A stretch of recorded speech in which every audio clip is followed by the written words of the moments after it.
Hello. क्या आप या आपके आसपास कोई मल्टीपल मिसकैरेज यानी कि किसी के बार बार बच्चा खराब होना इससे पीड़ित हैं? तो चिंता मत कीजिए, हमारे पास हेल्प अवेलेबल है।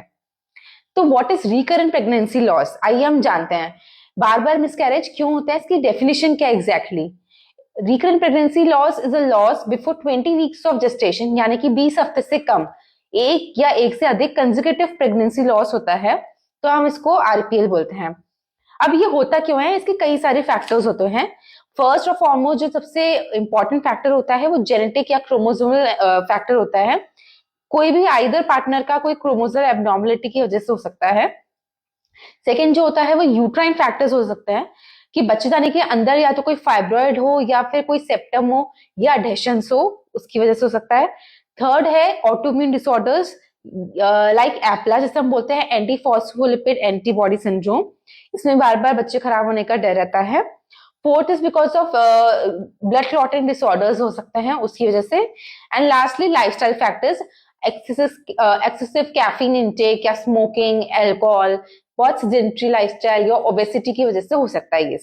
एक और फैक्टर होता है हार्मोनल चेंजेस की वजह से या हार्मोनल इम्बैलेंस, यानी कि किसी को अगर थायराइड डिजीज है या पीसीओएस है, उसकी वजह से हो सकता है।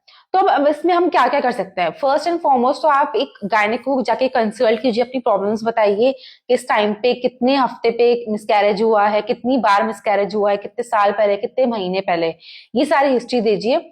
उसके बाद आपका इवैल्यूएशन होगा, उसके बेसिस पे ट्रीटमेंट स्टार्ट होगा। अगर हार्मोनल इम्बैलेंस है तो हार्मोन्स को बैलेंस करने के लिए मेडिकेशन चलेगी।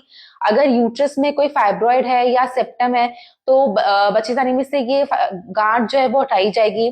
लाइफस्टाइल मॉडिफिकेशन आपको बताया जाएगा कि एक्सरसाइज करनी है, स्मोकिंग, कैफीन, ये सब, अल्कोहल, ये सब नहीं लेना है, इनका इंटेक नहीं होना चाहिए।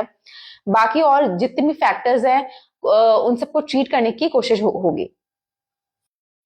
और इम्पोर्टेंट ये भी है कि जेनेटिक टेस्टिंग होती है दोनों पार्टनर्स की, ताकि वो जान पाए कि कोई क्रोमोसोमल एबनॉर्मलिटी तो नहीं है जिसकी वजह से बार बार बच्चा खराब हो रहा है। एंड लास्टली, हर एक पेशेंट का आरपीएल में एक पर्सनलाइज्ड ट्रीटमेंट होता है उसके अकॉर्डिंगली। आरपीएल या रिकरेंट प्रेगनेंसी लॉस होने का ये मतलब नहीं है कि आपको सक्सेसफुल प्रेगनेंसी नहीं हो सकती है। ये बिल्कुल हो सकती है अगर आप अपना पर्सनलाइज्ड ट्रीटमेंट लिए और गायनेक को कंसल्ट करेंगे तो।